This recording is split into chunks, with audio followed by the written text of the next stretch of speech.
قرآن حکیم کا آج 22ویں رات 23ویں رات رمضان المبارک کی 22واں روزہ گزرا۔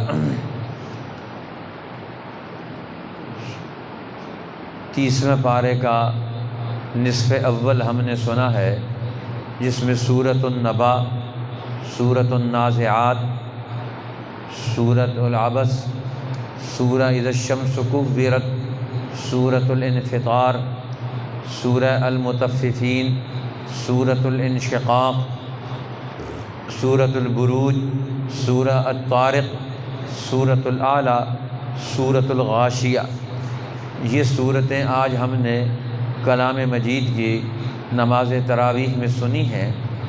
اللہ تعالیٰ نے یہ سورہ النبا میں نبا کا تذکرہ کیا کہ پیغمبر سے آ کر سوال کرتے ہیں، عما یتساءلون، کس چیز کے بارے میں وہ پوچھتے ہیں، سوال کرتے ہیں، عن النبأ العظیم، اس بڑی خبر کے بارے میں پوچھتے ہیں۔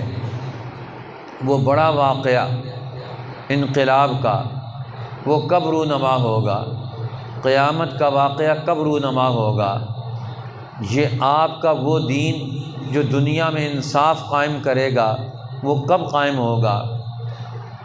آج وہ اس کے بارے میں اختلاف کرتے ہیں، لیکن تھوڑے دنوں کی بات ہے، تھوڑے دنوں بعد یہ چیز ان پر کھل کر سامنے آ جائے گی۔ کلا سیعلمون ثم کلا سیعلمون، فرمایا یہ بڑے بڑے انقلابات دنیا میں رونما ہو چکے ہیں۔ الم نجعل الارض مہادا، جس اللہ نے زمین کو دنیا میں بچھونا بنایا، زمین کا نظام، آسمانوں کا نظام زمین میں، اور پھر مختلف قسم کی غذائی ضرورتیں، انسانی زندگی کی تکمیل کا سامان اس کائنات کے ساتھ اس نے جوڑا۔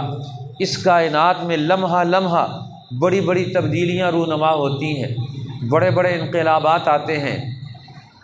تو وہ دور بھی آئے گا کہ جس میں انسان اپنی زندگی کے اس آخری دور کو پہنچے گا۔ لہٰذا اللہ تعالیٰ نے فرمایا ان یوم الفصل کان میقاتا، اب فیصلے کے دن کا وعدہ مقرر ہے، فیصلے کا دن آئے گا، اور وہ آئے گا کس دن؟ جس دن یہ نظام ٹوٹ پھوٹ جائے گا، نیا نظام پیدا ہوگا۔ وہ چاہتے ہیں اسی نظام میں وہ فیصلے کا آخری دن بھی آئے، اللہ فرماتے ہیں نہیں، وہ دن ہم نے اس دنیا کے نظام کی تکمیل کے بعد رکھا ہے، پہلے یہ عمل مکمل ہوگا پھر اس عمل کا نتیجہ آئے گا۔ اب کسی عمل کے درمیان سے اس عمل کا نتیجہ نہیں دیا جا سکتا، ایک عمل مکمل ہوگا، پورا ایک دور، اس کا ایک سائیکل مکمل ہوگا، تو پھر اس کے بعد اللہ جل شانہ اس دور کے بارے میں پوچھے گا، یوم ینفخ فی الصور فتأتون افواجا، جس دن سور پھونکا جائے گا اور تم فوج در فوج اللہ کے پاس آؤ گے۔ اور فتحت السماء فکانت ابوابا، یہ آسمان کھول دیا جائے گا، یہ دنیا مخلوقات کے سامنے کھل جائے گی، اور ہر یہ نظام اس کو لپیٹ دیا جائے گا، نظام دنیا، نظام عمل۔ اب نظام نتائج آئے گا، نتیجے کا جہان، وہ اللہ کھولے گا۔ اس دن پھر انسان جماعتوں کی شکل میں ڈھل جائیں گے۔ ان للمتقین مفازا، اب اس دن متقین، ان کے لیے کامیابیوں کا دور شروع ہوگا، ان کے لیے ترقیات کا دور شروع ہوگا، ان کے لیے نعمتوں کا دور شروع ہوگا، اور اس کے مقابلے میں جو طاغین ہے، شر والے لوگ ہیں، ان کے لیے مصیبتوں کا دور آئے گا، کیونکہ انہوں نے خود اپنے لیے نتائج پیدا کیے۔ اس لیے اللہ جل شانہ فرماتے ہیں انسان براہ راست اس دن اللہ جل جلالہ سے مخاطب ہوگا، اور اللہ ہر آدمی سے مخاطب ہوگا، اور ان کے درمیان کوئی اور ترجمان نہیں ہوگا، براہ راست ہر ایک انسان سے اللہ جل شانہ سوال کرے گا، پوچھے گا۔ لہٰذا اب اللہ تعالیٰ نے فرمایا اس دن پتہ چلے گا درست کیا ہے اور غلط کیا ہے، غلط اور درست کھل کر سامنے آ جائے گا۔ پھر سورۃ النازعات میں اللہ جل شانہ نے ان قوتوں کا تعارف کروایا، والنازعات غرقا، وہ جو ڈوب کر، غرق ہو کر، کھینچ کے لے کر آنے والے۔ اب یہ وہ فرشتے بھی ہیں جو انسانوں کے اندر ڈوب کر روح کو بھی نکال کے لے آتے ہیں، اسی طرح کائناتوں کی تہ میں گھس جاتے ہیں اور وہاں سے نئی قوتیں لے کر آتے ہیں۔ اب دنیا میں اسباب کا اور علل کا ایک سلسلہ ہے، ہر چیز آپس میں جڑی ہوئی ہے۔ ایک فلسفیانہ ذہن، ایک علمی ذہن رکھنے والا انسان کائنات پر نگاہ ڈال کے وہ چاہتا ہے کہ مجھے بھی قیامت کا مسئلہ سمجھایا جائے۔ اس لیے اللہ تعالیٰ نے فرمایا کہ کائنات گیر قوتیں دنیا میں کار فرما ہے، یہ ہمارے حکم کے تابع دنیا کا پورا نظام چلا رہی ہیں، تو تم اپنے آپ کو ان قوتوں کے اثر سے کیسے الگ تھلگ کر سکتے ہو؟ کوئی بھی انسان الگ تھلگ نہیں کر سکتا۔ اس لیے ایک وقت آئے گا کہ اذن کرۃ خاسرہ، تمہیں واپس لوٹایا جائے گا اور تم اپنے اصل مشن کی طرف واپس پہنچو گے، اصل مقصد پر تمہیں واپس آنا پڑے گا۔ اس لیے اللہ تعالیٰ نے پھر انسانوں کو سمجھایا کہ دیکھو کہ وہ فرعون جو دنیا میں دعویٰ رکھتا تھا انا ربکم الاعلی، میں تمہارا سب سے بڑا رب ہوں، فاخذہ اللہ نکال الآخرۃ والاولی، اللہ نے اسے کیسے پکڑ کر سزا کے دور کی طرف منتقل کر دیا۔ تو تمہارے لیے بھی تو یہ عبرت ہے، ان فی ذلک لعبرۃ لمن یخشی، جو ڈرنے والا ہے اس کے لیے رہنمائی ہے کہ وہ حق کو قبول کرے۔ اس لیے اللہ تعالیٰ فرماتے ہیں تم زیادہ سخت ہو، اانتم اشد خلقا ام السماء، یا تمہارا بنانا زیادہ سخت ہے یا آسمانوں کا بنانا۔ رفع سمکہا فسواہا، یہ پوری کائنات اللہ نے استوار کر دی، کیا انسان کو پیدا کر کے اس کو دنیا میں زندگی دے کر واپس مار کے دوبارہ ایسے کھڑا نہیں کر سکتا۔ اس لیے ضرور انسان کو کھڑا ہونا ہے، اور وہ دور آئے گا اذا جاءت الطامۃ الکبریٰ، وہ بڑا ہنگامہ برپا ہوگا جس دن ہر ایک آدمی پورا مکمل انقلاب، کائنات کا پورا نظام اس کو اٹھا کے پھینک دیا جائے گا۔ یوم یتذکر الانسان ما سعی، ہر انسان اپنی محنت اور اپنی کمائی سے نصیحت پکڑنے کی کوشش کرے گا، لیکن اس وقت فائدہ کوئی نہیں۔ میں نے کون سا کام صحیح کیا، کون سا غلط صحیح تو پتہ چل جائے گا، لیکن اب واپسی کوئی نہیں۔ وبرزت الجحیم لمن یری، اور جہیم دوزخ سامنے لائی جائے گی، دیکھنے والوں دیکھ رہے ہوں گے۔ اب یہ جہنم کے اسباب ہیں، یہ جہنم سامنے ہے، ان کا آپس میں کیا ربط اور تعلق ہے؟ جھوٹ کا اور جہنم کا، ظلم کا اور جہنم کا، شرک کا اور جہنم کا، رزق حرام کا اور جہنم کا، یہ سب کچھ واضح ہو جائے گا۔ اور یہ کیوں ہوگا؟ انسان جہنم تک کیوں پہنچتا ہے، اس کے اسباب کیا ہے؟ جنت تک کیوں پہنچتا ہے، اس کے اسباب کیا ہیں؟ اس لیے اللہ تعالیٰ نے فرمایا اما من طغی وآثر الحیات الدنیا، جس نے دنیا میں سرکشی کی، بغاوت کی، قانون حق سے انکار کیا، اب فرمایا آثر الحیات الدنیا، دنیا کو اپنی زندگی میں ترجیح دی، پیسے کو، سرمایہ کو، سب کچھ سمجھا، اسی کے حلال حرام کے فرق کے بغیر اسے استعمال کرتا رہا۔ فإن الجحیم ہی المأویٰ، یہ ٹھکانہ جہنم ان لوگوں کا ہے، دنیا پرست، سرمایہ پرست، سود خور، حرام خور، یتیموں کا مال کھانے والے، باطل اور جھوٹ کی تابعداری کرنے والے۔ وَأَمَّا مَنْ خَافَ مَقَامَ رَبِّهِ، جس نے اپنے رب کے سامنے کھڑے ہونے کا خوف رکھا، انصاف کا دن آ رہا ہے، پوچھا جائے گا، سوال کیا جائے گا۔ وَنَهَى النَّفْسَ عَنِ الْهَوَىٰ، اور اپنے آپ کو خواہشات سے روکا۔ فَإِنَّ الْجَنَّةَ هِيَ الْمَأْوَىٰ، جنت ان کا ٹھکانہ ہے۔ پھر اللہ جل شانہ نے سورہ عبس وتولیٰ میں نفس انسانی، اس کی اہمیت اور عظمت کو بیان فرمایا کہ اصل قرآن کی نزول کا مقصد کیا ہے؟ انسانوں کا تزکیہ، انسانوں کی نصیحت، عبرت پکڑنا۔ لہٰذا اب جو عبرت پکڑنے والا، نصیحت حاصل کرنے والا انسان ہے، وہ اللہ کی نگاہ میں قیمتی ہے، دوسرا انسان قیمتی نہیں۔ لہٰذا اللہ کے پیغمبر صلی اللہ علیہ وسلم مکہ کے سرداروں کو ایک جگہ جمع کیا، اور جمع کر کے ان کو دین سمجھا رہے تھے۔ وہ کہتے تھے کہ ہم ایسی جگہ جمع ہوں گے جہاں کوئی غریب آدمی ہمارے ساتھ نہ ہو، بڑے مالدار سے لوگ صرف اکٹھے ہوں، صرف وڈیرے لوگ، چودھری لوگ ہوں، اور آپ ہمیں آ کر صرف بات سمجھائیں، وہاں کوئی غریب عام آدمی نہ ہو۔ اب رسول اللہ نے ان کو بلا لیا ان کی خواہش پر۔ اب وہ بات چیت ہو رہی تھی، اسی درمیان میں ایک نابینا غریب صحابی حضرت عبداللہ ابن ام مکتوم آ گئے، اور آ کر اللہ کے رسول سے ایک مسئلہ پوچھنے لگے، قرآن کی آیت پوچھنے لگے۔ اللہ کے رسول صلی اللہ علیہ وسلم کے چہرہ انور پر، آپ کے ماتھے پر بل آیا، یہ تو ہر وقت پوچھ سکتے ہیں، یہ وقت میں نے ان کے لیے رکھا ہوا تھا کہ ان کو میں دین سمجھا لوں، یہ سمجھ جائیں گے تو بڑا اثر پیدا ہوگا۔ اللہ جل شانہ کو بڑے لوگوں کی یہ بات بھی پسند نہ آئی اور اپنے پیغمبر کو محبوبانہ عتاب فرمایا۔ عبس وتولی، تیوری چڑھائی اور منہ موڑا، ان جاءہ الاعمی، کہ ان کے پاس ایک اندھا آیا اس وقت مسئلہ پوچھنے کے لیے، جب مکہ کے سردار، مالدار اور وڈیرے لوگ پیغمبر کی مجلس میں دین سیکھنے کے لیے بیٹھے ہوئے ہیں اور صرف اپنے آپ کو چاہتے ہیں کہ صرف ہم اکیلے دین سیکھیں۔ اس مجلس میں اگر وہ اندھا آ گیا ہے، اللہ کے پیغمبر کو ناگوار گزری۔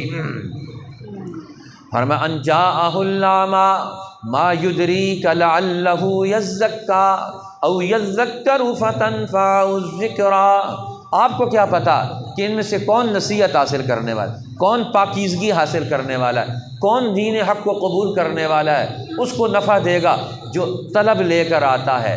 یہ تو طالب بن کر آیا ہے، ان کی تو ابھی طلب کا پہچان ہی نہیں ہوئی، لہذا ان کی کوئی ویلیو نہیں اللہ کی نگاہ میں۔ جو دین کی طلب نہیں رکھتا، اللہ کے پیغمبر کے دین کی طلب نہیں رکھتا، فرمایا اس کی کوئی حیثیت نہیں اللہ کی نگاہ میں۔ ایک غریب کی اللہ کی نگاہ میں قدر ہے جو دین کی طلب لے کر آتا ہے۔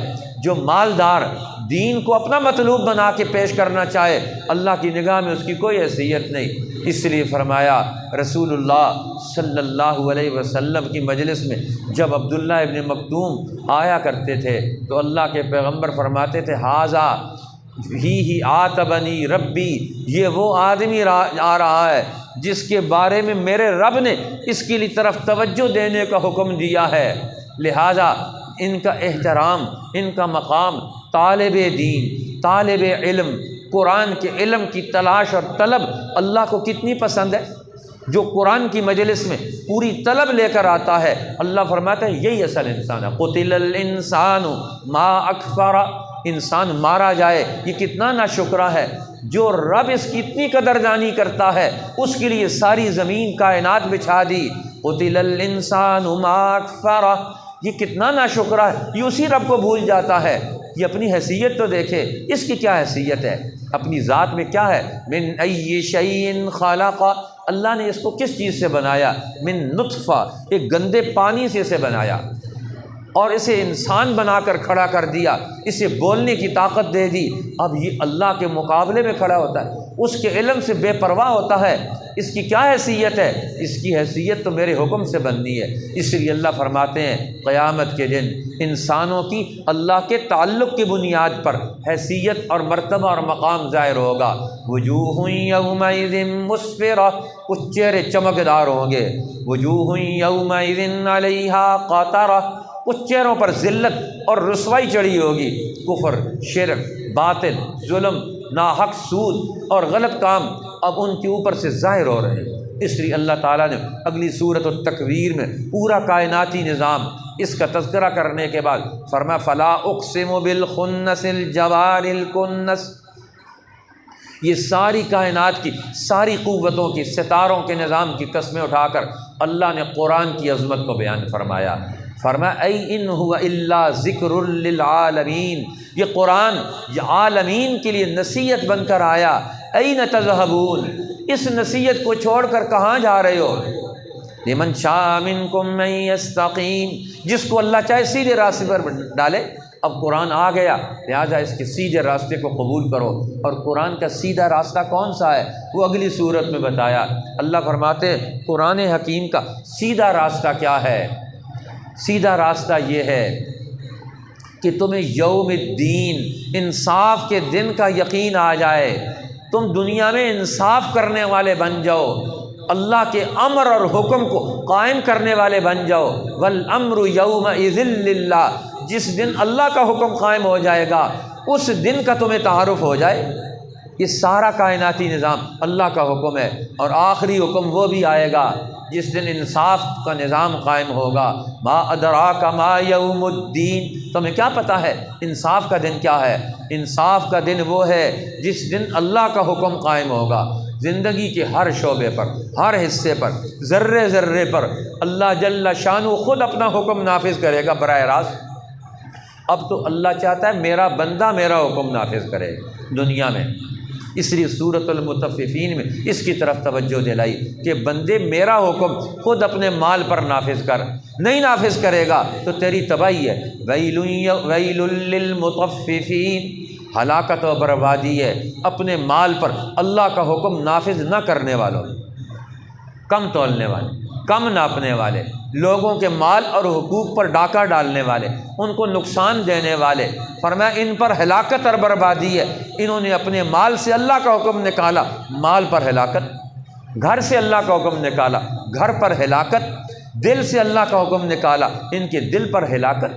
اور اللہ کا حکم لے کر آئیں گے تو ان کے دل کے اندر اللہ محبت ڈال دے گا۔ اس لیے فرمایا میرے پیغمبر، آج یہ مکہ کے سردار اللہ کے پیغمبر پر تانے کسنے، الزام تراشیاں کرتے ہیں کہ یہ دیکھو یہ انقلاب لائیں گے، یہ اللہ کا حکم قائم کریں گے۔ وَإِذَا مَرُّوا بِهِمْ يَتَغَامَزُونَ، جب وہاں کے پیغمبر کی مجلس سے گزرتے ہیں، اللہ کے پیغمبر صحابہ کو قرآن پڑھاتے ہیں، دین سکھاتے ہیں، اگلے دور کے انصاف قیام کے لیے اگلے میدانوں میں اترنے کا پروگرام دیتے ہیں۔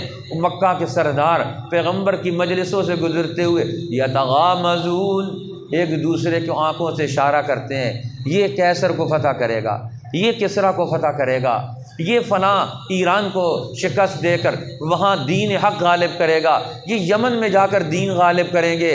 جو پیغمبر کی مجلس سے گزرتے ہیں یتغامزون، اشارے کرتے ہیں ایک دوسرے کو، مذاق کرتے ہیں، ٹھٹھا کرتے ہیں۔ فانقلبوا الی اہلہم انقلبوا فکہین، اپنے گھروں کو جاتے ہیں، باتیں بناتے ہوئے جاتے ہیں، الزام تراشیاں کرتے ہوئے پیغمبر کی رائے کو ہلکا بنا کر پیش کرتے ہیں۔ اللہ فرماتے ہیں ان کا حال کیا ہے، یہ تو کفار عذاب کی طرف جا رہے ہیں، تباہی کی طرف جا رہے ہیں۔ اللہ نے فرمایا انسان اب تو اگر اللہ کی حکم کی طرف آئے گا، دنیا میں غالب میں تمہیں کروں گا، لیکن راستہ کون سا ہے؟ وہ راستہ جد و جہد کا ہے۔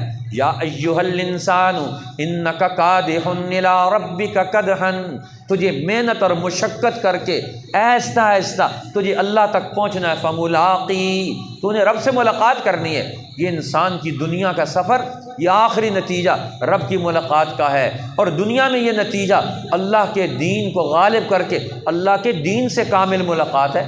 لہٰذا جو انسان اس کو قبول کرے گا فلہم اجر غیر ممنون، ان کے لیے اجر نہ ختم ہونے والا۔ اللہ جل شانہ نے فرمایا سورۃ البروج میں، ان بڑی بڑی طاقتوں کو، برجوں کو دیکھ کر پریشان مت ہو، یہ بڑی طاقت فوج رکھتے ہیں، ان کی بلڈنگیں بہت ہیں، ان کے پاس پیسہ بہت ہے، ان کے روب میں مت آؤ۔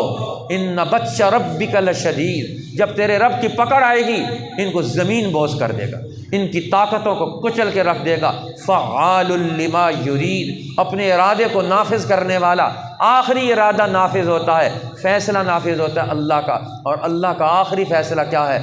بل هو قرآن مجید، یہ قرآن عزت والی کتاب ہے، لوح محفوظ کا خزانہ ہے، جو اس کے ساتھ جڑ جائے گا وہ بھی محفوظ ہو جائے گا، اگر نہیں جڑے گا تو اللہ کہتے ہیں میں تیری زندگی کو کائناتوں کے سامنے کھول دوں گا۔ یوم تبلی السرائر، جس دن سارے راز کھولے جائیں گے، کس نے اپنے دل میں حق کو پالا، کس نے قرآن کو جگہ دی، جس نے دنیا میں کفر کو، خیانت کو، منافقت کو، دھوکے کو، اللہ کے نبیوں کی دشمنی کو، حق والوں کے مقابلے کو اس نے اپنے دل میں جگہ دی، غلط منصوبے بنائے۔ اللہ فرماتے ہیں وہ فیصلے کا دن بھی آ رہا ہے جس دن تمہاری حیثیت کو کھول دیا جائے گا۔ انہم یکیدون کیدا، یہ اپنے منصوبے لڑائیں، واکید کیدا، میں اپنا منصوبہ بڑھا رہا ہوں، میں اپنی جماعت آگے لا رہا ہوں۔ فمہل الکافرین امہلہم رویدا، یہ کافروں کو تھوڑی دیر کے لیے مہلت دے دے، یہ اپنے سارے منصوبے میدان میں لے آئیں، میں ایک دفعہ یہ اپنا منصوبہ لاؤں گا۔ اور اللہ کا منصوبہ کیا ہے؟ سنقرئک فلا تنسا، ہم آپ کو قرآن پڑھائیں گے، ہم آپ کو علم نبوت دیں گے۔ یہ علم نبوت یہ اتنی بڑی طاقت رکھتا ہے جو انسان کو پستی سے نکال کر بلندی تک پہنچائے گا۔ قد افلح من تزکا، کامیاب ہوا وہ جس نے اپنے نفس کو سنوار لیا۔ وذکر اسم ربہ، اپنے رب کا نام لیا۔ فصلی، اور نماز پڑھی۔ اور نماز پڑھ کے اس نے اپنے مال کو اللہ کے نام پر خرچ کیا، یہی ہیں وہ لوگ کامیاب ہونے والے۔ یہ موسیٰ اور ابراہیم علیہ السلام کے صحیفوں کا بھی یہی پیغام ہے اور قرآن کا بھی یہی پیغام ہے، اور جو اس قرآن کے پیغام کو نہیں سنے گا، اللہ تعالیٰ کا حدیث الغاشیہ، پھر ان پر وہ ڈھانپنے والا عذاب آئے گا، ان کو ڈھانپ پر لپیٹ کر ان کو جہنم رسید کر دے گا۔ عاملۃ ناصب، محنت کر کے آئیں گے، نتیجہ غائب ہوگا۔ اس لیے فرمایا میرے پیغمبر فذکر، آپ کا کام کیا ہے؟ نصیحت کرنا، سمجھانا۔ انما انت مذکر، آپ کا کام سمجھانا ہے، قرآن بتانا ہے، ان کے دل و دماغ میں اس کے دلائل پیدا کرنے ہیں۔ لست علیہم بمسیطر، ڈنڈا لے کر ان کے دماغ کو اور ان کو کام پہ نہیں لگانا، ان کی عقل اور علم میں قرآن ڈال کر یہ خود عمل کریں۔ لست علیہم بمسیطر، آپ ان پر داروغہ اور چوکیدار بن کر نہیں آئے، بلکہ آپ کا کام تو ڈر سنانا ہے۔ اور اگر یہ نہیں مانیں گے، ان الینا ایابہم، یہ ہمارے پاس ہی آئیں گے، ثم ان علینا حسابہم، پھر میں ان سے ایک ایک پیسے کا، ایک ایک لمحے کا، ایک ایک وقت کا، ایک ایک عمل کا حساب لوں گا کہ تم نے کہاں خرچ کیا تھا۔ میرا دیا ہوا مال، میری دی ہوئی جان، میری کائنات استعمال کر کے تم نے میرے دین، میرے نبی، میری مخلوق کے خلاف تم نے استعمال کیا، اور اب حساب کے کٹہرے میں اللہ کہتے ہیں میں ان کو کھینچ کر حساب کے کٹہرے میں لا کر ایک ایک پلے کا حساب لے کر ان کو جہنم رسید کروں گا۔ جو حق کی طرف دنیا میں آنے کے لیے تیار نہیں، اللہ ہمیں قرآن کے اس پیغام سے اپنی زندگی کو استوار کرنے کی توفیق عطا فرمائے، ہر باطل سے بچ کر حق کے ساتھ کھڑا ہونے کا ہمیں عقل اور ہمت اور جرأت اور طاقت عطا فرمائے۔ اللہم لک الحمد۔